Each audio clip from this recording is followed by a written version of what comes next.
ಚಾಮರಾಜನಗರ ಜಿಲ್ಲೆಯ ಕೊಳ್ಳೇಗಾಲ ತಾಲೂಕಿನ ಕಾಮಗೆರೆ ಗ್ರಾಮದಲ್ಲಿ ನಿನ್ನೆ ಡಾಕ್ಟರ್ ಬಿಆರ್ ಅಂಬೇಡ್ಕರ್ ಅವರ 135ನೇ ಜಯಂತಿ ಹಾಗೂ ಬುದ್ಧ ಪೂರ್ಣಿಮೆಯನ್ನು ಆಚರಿಸಲಾಯಿತು. ಕಾರ್ಯಕ್ರಮವನ್ನು ಸಮಾಜ ಕಲ್ಯಾಣ ಸಚಿವ ಡಾಕ್ಟರ್ ಎಚ್.ಸಿ. ಮಹದೇವಪ್ಪ ಉದ್ಘಾಟಿಸಿದರು. ಈ ಸಂದರ್ಭದಲ್ಲಿ ಶಾಸಕ ಆರ್ ಕೃಷ್ಣಮೂರ್ತಿ, ಮಾಜಿ ಶಾಸಕ ಆರ್ ನರೇಂದ್ರ, ಡಾಕ್ಟರ್ ಪ್ರೀತನ್ ನಾಗಪ್ಪ ಮತ್ತಿತರ ಗಣ್ಯರು ಉಪಸ್ಥಿತರಿದ್ದರು.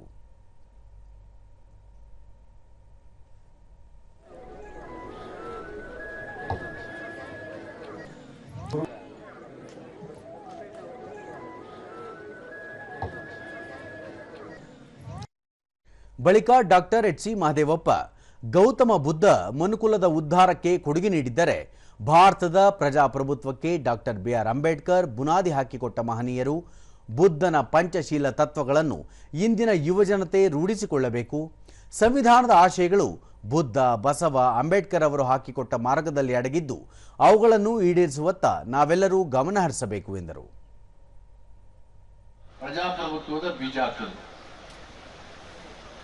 ಬಸವಣ್ಣವರು ಅನುಭವ ಮಂಟಪವನ್ನು ಸ್ಥಾಪನೆ ಮಾಡಿ ಎಲ್ಲ ಸಮುದಾಯಗಳ ಪರಿಣತರಿಗೆ ಪ್ರಾತಿನಿಧ್ಯವನ್ನು ಕೊಟ್ಟು ಜನರ ಸಮಸ್ಯೆಗಳನ್ನು ಚರ್ಚೆ ಮಾಡಲಿಕ್ಕೆ ಅವಕಾಶ ಮಾಡಿ ಅದು ಒಂದು ಅನುಭವ ಮಂಟಪ ಪಾರ್ಲಿಮೆಂಟ್ ಆಗುವ ರೀತಿಯಲ್ಲಿ ಪರಿವರ್ತನೆ ಮಾಡಿದರು.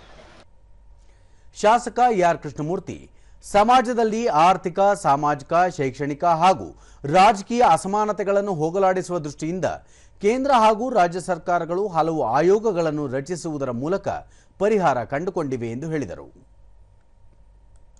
ಮನುಷ್ಯನಿಗೆ ಜಯಿಸಿಬಿಟ್ಟ ಆ ಸಂದರ್ಭದಲ್ಲಿ, ಆದರೆ ಆ ಮಂಡಲ ಆಯೋಗ ಜಾರಿ ಆದಾಗ ಹಿಂದುಳಿದ ವರ್ಗದವರು ಮತ್ತೊಮ್ಮೆ ರಾಷ್ಟ್ರ ಮಟ್ಟದಲ್ಲಿ ಮೀಸಲಾತಿ ಹುಡುಕುವಂತ ಅವಕಾಶ ಆಯಿತು.